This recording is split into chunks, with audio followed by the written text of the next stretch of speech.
Isang magandang umaga po sa ating lahat. Andito po tayo ngayon sa unang serye ng Tungkod, ang inyong gabay at kaagapay sa Kristiyanong pamumuhay.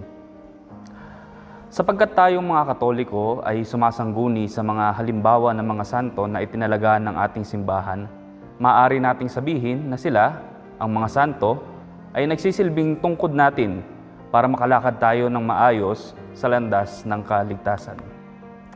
Kung kaya naman ngayon po ay tatalakayin natin ang tungkol sa kabanalan ni San Jose Marelo. Tunay na napapanahon sapagkat ngayong araw ding ito, ipinagdiriwang natin ang ika-19 na anibersaryo ng pagkakatalaga ni San Jose Marelo sa hanay ng mga banal. Noon pong Nobyembre 25, 2001, itinalaga siya ng simbahan bilang isang santo. Sino nga ba si San Jose Marelo? Paano siya naging santo?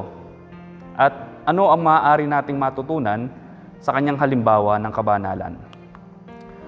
Para sa mas komprehensibong detalye ng buhay ni San Jose Marelo, maaari ninyong panoorin ang video na i-upload namin sa aming page. Ngunit konting kaalaman lamang tungkol kay San Jose Marelo. Una, siya ay isang Italianong pari na naging obispo. Ikalawa, isa siyang deboto ni San Jose. At katulad ng ibang mga santo, siya rin ay isang deboto ni Maria. At ikatlo, itinatag niya ang samahan ng Oblatos ni San Jose, kung saan kami ay kabilang. Sa kanyang buhay, may ilang pagkakataon na kung saan nakasalamuha siya ng mga misteryosong pangyayari. Tulad na lamang halimbawa, noong magpakita sa kanya ang mahal na birhen sa kanyang panaginip, na nag-uudyok sa kanyang bumalik ng seminaryo. Noong panahong iyon, nagdideliryo na siya sapagkat meron siyang isang malubhang karamdaman. At ang pangitanging iyon ang naging dahilan ng kanyang paggaling.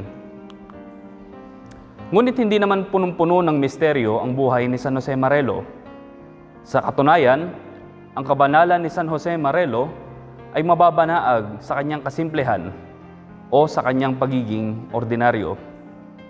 Marami sa mga nakakakilala sa kanya na hiningan ng testamento tungkol sa santong ito ang nagpahayag na sa tuwing makikita nila si San Jose Marelo, yung mismong presensya pa lamang niya ay naghahatid na ng kakaibang presensya ng kabanalan.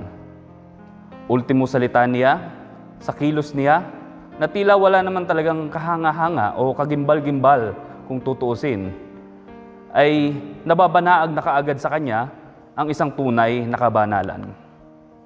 At ito rin naman ang uri ng kabanalan na itinuturo ni San Jose Marelo sa mga unang oblatos ni San Jose. Mayroon pong kwento. Minsan sumulat siya sa isang seminarista na kasulukuyang tumigil sa pag-aaral, dala ng kanyang katandaan. Ang seminaristang ito ay 33 taong gulang na. Hirap na itong umintindi at sumabay sa pag-aaral. At hindi na siya makasabay sa kanyang mga nakababatang kaklase. At dahil dito, dahil itinigil na niya ang kanyang pag-aaral, ay hindi na siya maaaring ordinahan bilang pari at mananatili na lamang siya na isang miyembro ng kongregasyon bilang isang religious brother. At alamin natin kung ano yung laman ng liham na ito. Sabi ni San Jose Marelo, "I have then no better advice to offer you than this. Ask our Lord to enlighten you and the priests of Santa Clara, and then, with holy indifference, follow the judgment which they, together with Father Cortona, knowing well all the circumstances, will feel it their duty to pronounce. Saint Paul, whom you desire to imitate, wrote these words, Numquid omnes apostoli. Ang lahat ba ay mga apostoles? Numquid omnes prophetae. Ang lahat ba ay mga propeta? Numquid omnes doctores. Ang lahat ba ay mga doktor? Numquid omnes virtutes. Ang lahat ba ay nakagagawa ng mga kahimahimalang pangyayari? Emulamini autem charismata meliora. Ngunit, hangarin ninyo ang mas nakatataas na grasya. If God should want you to make a saint like Felix of Cantalice, you would be indeed fortunate, and you would rank with him in heaven above so many big doctors.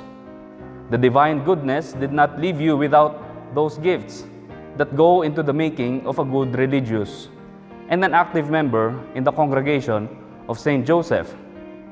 If, in the likeness of the great patriarch Saint Joseph, you were to serve Jesus in the humble tasks inferior in dignity to those of Saint Peter, remember that the humble guardian of Jesus holds a higher place in heaven than the great apostle. Dito sa liham na ito, kinukumpara ni Marelo ang kabanalang narating ni San Jose at ni San Pedro.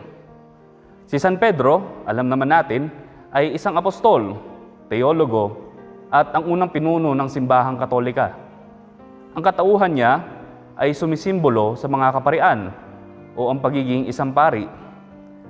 Ang kanyang kabanalan ay binubuo ng pagiging pastol ng tupa ng Panginoon.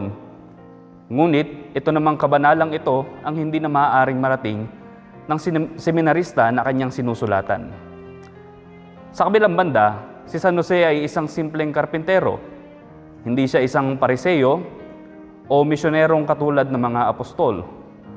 Naging tagapagtaguyod lamang siya ng isang pamilya, ang pamilya ni Jesus at ni Maria, isang tungkulin na ibinili ng Panginoon sa kanya. Ngunit ginampanan niya ang tungkuling ito ng buong katapatan at may pagmamahal.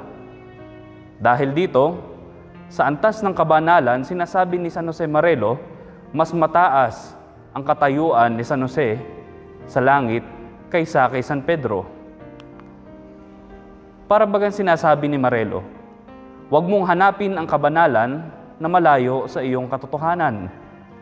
Tignan mo ang katayuan mo ngayon at diyan mo makikita ang kabanalan kung saan ka tinatawag ng Panginoon. At ito mismo ang kabanalan ni San Jose Marelo. Ilan pa nga sa mga kawikaan na may ugnay sa kanya ay ang mga sumusunod. Be extraordinary in ordinary things. Live day by day, striving to recognize in every event God's will. At strive for perfection in all things, even in the smallest. Para kay San Jose Marelo, ang kabanalan ay nasa ordinaryo. Hindi natin ito kailangang hanapin sa mga himala o sa mga malalaking kaganapan sa ating buhay, kundi sa pang-araw-araw nating mga gawain. Itong uri ng kabanalang ito ay isinabuhay din nila Saint Therese of the Child Jesus at Saint Jose Maria Escriva at marami pang iba. Napakalinaw ng mensahe nito para sa atin. Kung anuman ang katayuan natin sa buhay, kung anuman ang trabahong ating ginagawa, maaring ito ay maging daan para sa ating kabanalan. Sinasabi nga ni San Jose Marelo sa kanyang sulat, every word, every step, every wish can be the raw material for serving the interests of Jesus. Kung isa kang magulang, maaring ang ikibabanal mo ay ang pagtaguyod ng iyong pamilya ayon sa diwa ng Kristyanismo.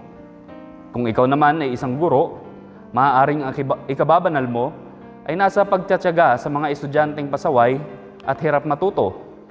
Kung ikaw naman ay isang estudyante, maaaring ang ikababanal mo ay ang iyong pagpupursigi sa iyong mga aralin. At sa lahat ng bagay na ating ginagawa, maaari natin itong ikabanal kung gagampanan natin ito ng may pagmamahal at hangaring ikalalago ito ng buhay ng ating kapwa. Ano ang sekreto? Hanapin mo lamang si Jesus sa iyong ginagawa. At katulad ni San Jose Marelo, mahanap mo ang ikababanal mo.